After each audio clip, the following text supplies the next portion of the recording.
저는 일단 차표 한 장 하면 생각나는 게 판소리인데 제가 7살 때 이제 판소리를 배우는데 광주에서 선생님이 계셨어요. 근데 진천에서 광주까지 가는데 3시간이 걸려요. 왕복하니까 차로 타면 6시간이더라고요. 그래서 너무 멀어서 KTX를 타고 이렇게 차표를 끊어서 갔었는데 사실 빨리 가긴 해서 기분은 좋았지만 여행도 못하고 가서 구경도 못하고 하니까 너무 아쉽더라고요. 그런 마음에 좀 아쉽기도 했었던 기억이 있습니다. 오로지 공부를 하러 차표 한 장 끊어서 멀리 광주까지 판소리를. 네, 그래도 그 덕에 오늘의 김다현 양이 있는 거잖아요. 그건 맞습니다. 자, 여유로운 미소. 그러니까요. 우리 김도현 양의 차표 한 장의 추억은 어떤 걸까요? 저는요. 저도 같은 판소리긴 한데 이제 저도 중학생 때까지 다현이랑 같이 이제 KTX를 타고 판소리 레슨을 다녔었어요. 근데 이제 보통 기차 하면은 다들 즐거운 추억 같은 거 많이 상상하고 생각하시잖아요. 근데 저희는 이제 KTX 타는 동안 이제 판소리 녹음 듣고 막 연습하고 그러느라 그런 즐거운 추억은 아직 없는 것 같아서 좀 만들고 싶어요. 맞아요. 그래요. 그러면 만들면 되지 네, 않을까 아니 싶은데. 근데 두 분이 자매시니까 혹시 뭐 차표 한 장이 생기면은 어디 여행 같은데 가시게 된다면 제일 먼저 가시고 싶은 곳이 있어요? 그러니까 따로? 가고 싶은 곳이 있어요. 차표 한 장 끊어서 여기를 가야겠다. 저는 홍대요. 홍대.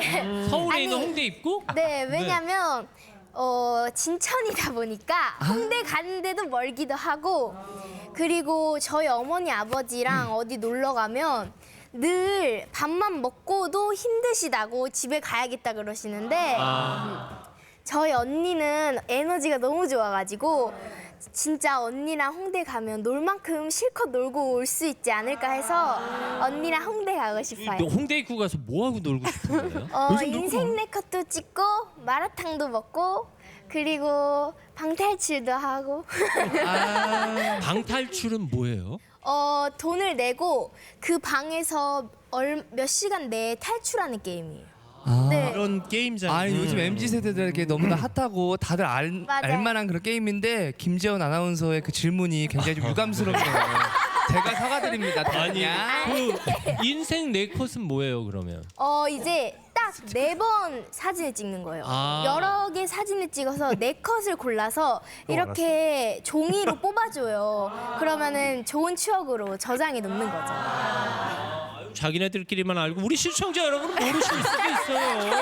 뭐 그럴 수도 있지만 요즘 그러니까. 다들 아실 분들도 아셔서 여기 나오신 분들 다 60대야. 몰랐어요. 모르셨죠? 저도 몰랐어요. 모르셨지? 정말요? 방탈출 게임 이게 모르셨지? 세대 네. 차이.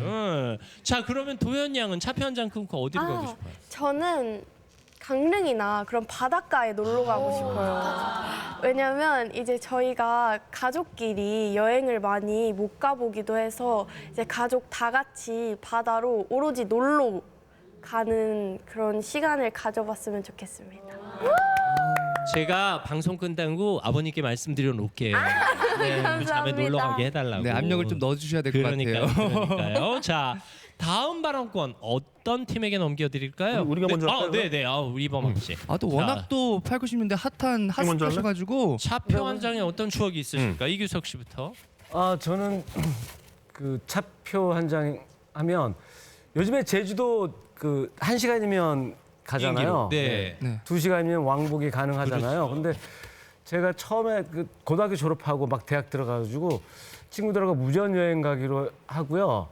제주도를 어떻게 갔냐면 예전에 성북역이라고 있었어요. 네네. 거기서 가장 싼 기차가 비둘기호. 그렇죠. 예. 그게 또 야간 열차가 있어요. 그게 또 싸요.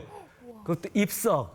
비둘기. 그래서 그 목포까지 가는데 밤에 12시간을 서서 갔어요. 심지어 서서. 네, 서서. 그리고 또 내려서는 또 목포에서 제주도 가는 그 배가 있었는데 가야호라고 제일 싼 3등석에 타고 멀미하면서 또 6, 7시간 갔던 그 기억이 나는데 또 돌아올 때는 부산으로 가서 부산에서 또 15시간 기차를 타고 아이고. 입성을 하고 왔던.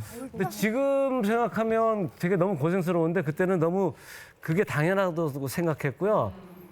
그때 뭐 땀 냄새, 뭐 기름 냄새 이런 것들이 저한테는 되게 추억인 것 같아요. 아마 요즘은 2시간, 3시간이면 가는 거리를 네, 한 15시간, 이틀 12시간 걸린 거죠. 걸렸다고 야, 정말 하면 상상하기 힘들다. 혹시 기차가 일부러 천천히 갔나요? 하고 물어보는 친구들도 있을 것 같아요. 맞아요. 요즘 뭐 네. 다현 양하고 도현 양 같은 경우는 정말 상상하기 힘든. 아, 참 그리고 김봉건 씨랑 예전에 방송을 했었는데 네. 그때는 세상에 없었어요.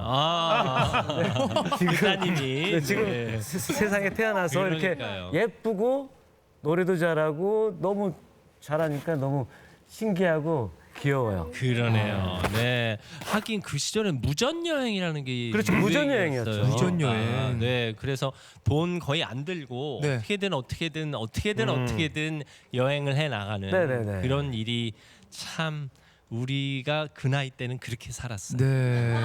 우리 김지원 아나운서가 방탈출을 모르시는 것처럼 저희도 지금 전혀 공감을 못 하고 있어요. 다현 양, 도현 양, 제 맘 아시죠? 예. 이해해 주세요. 이범학 씨의 차표 한 장 사연 들어볼게요. 저는 어릴 때부터 이제 가수 꿈이었거든요. 이제 군대를 가려고 했는데 군대를 이제 문선대라고 있었고 군악대 이쪽으로 가려고 그랬어요. 네네. 근데 논산훈련소에 갔는데 그때 처음으로 논산훈련소에서 전투경찰 착출이 된 거예요. 그래서 가뜩이나 논산역에서 딱 기다리고 있는데 광주로 간대요. 오. 저한테는 광주 가면은 제 등치 보고 광주 기동대라고 그러는 거지.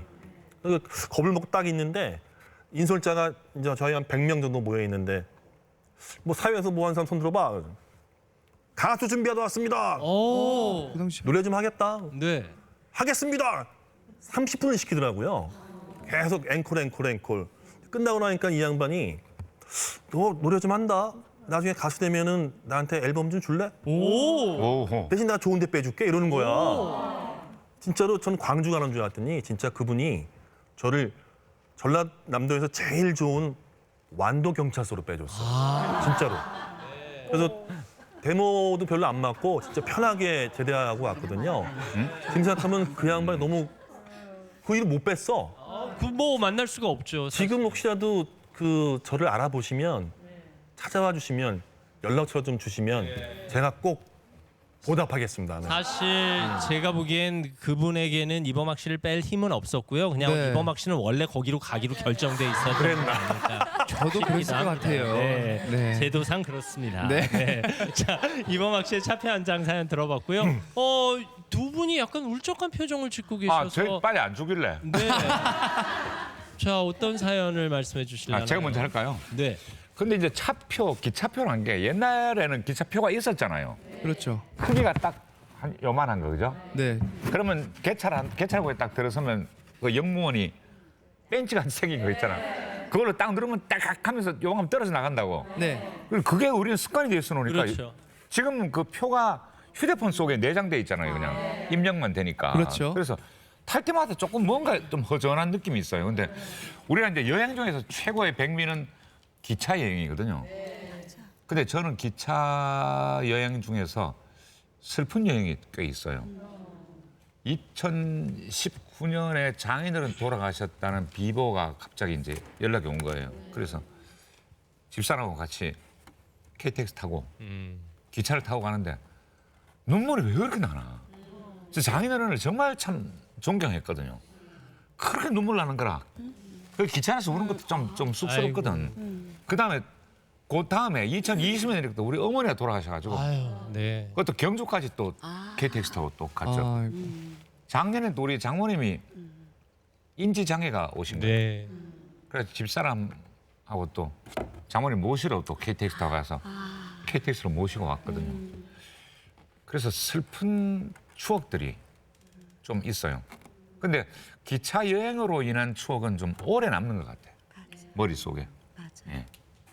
혹시 시간 있으면 나중에 하나 더 할게요. 네. 저는 그 기차하면 차표하면은 엄마 생각이 나서 눈물이 나요. 제가 가수의 꿈을 안고 우리 도연이 많은 나이에 서울에 오는데 12시간인데 자식이 이기는 부모는 없다고 아빠는 회초리를 드셨는데 엄마는 김제역에 쌀 한 말, 김치 한 통 10,000원을 주시면서 어여 가라고. 그런데 제가 기차가 뻥 떠나는데 뒤를 보니까 엄마가 어서 가, 어여 가라 하시면서 손수건을 눈물을 적시면서 가시는 거예요. 기억에 남는 장면. 네네. 그래서 제가 엄마를 잊지 못하고 근데 그 이후에 제가 막내딸이 걱정이 돼서 엄마가 바로 또 서울에 오셨어요. 그런데 하루 종일 고향에 계셨으면 건강하게 지금까지 계셨을 텐데 얼마나 심심하셨고 얼마나 그 외로우셨겠어요. 막내딸 오기만 하루 종일 기다리면서 제가 지방 갔다가 1시나 12시에 와도 엘리베이터 딱 내리면 문을 딱 여시는 거예요. 안 주무셨다는 거잖아요. 대문 앞에. 그리고 그다음에 엄마가 못 고르실 때는 이렇게 제가 오면 문 왔니? 그러고 주무시고 그다음에 엄마가 14년 동안 물 한 모금 못 드시고 엘티비를 끼셨어요. 근데 누워만 계시는 거예요. 막내딸이 오면 눈만 이렇게 뜨셨다가 이렇게 주무시곤 하셨는데 네, 그런데 아이고 아니, 그러셔서 엄마는 그래서 제가 갔다 오면 아랫목에 밥 한 그릇 이렇게 넣어놓고 그래서 근데 늘 막내딸을 생각하셨던 거예요. 오직 자식 하나 잘 되기를 빌고 비신 어머니 그죠? 그런데 2007년도에 엄마가 하늘나라 가셨어요. 그래서 엄마 사랑한다고 그래서 이 기차를 타고 제가 12시간에 와서 오늘날 지금까지 그때가 있었기 때문에 제가 있지 않나 싶어요. 엄마 사랑합니다. 네, 아이고, 감사합니다. 사랑합니다. 다들 부모님 생각 많이 나시겠네요.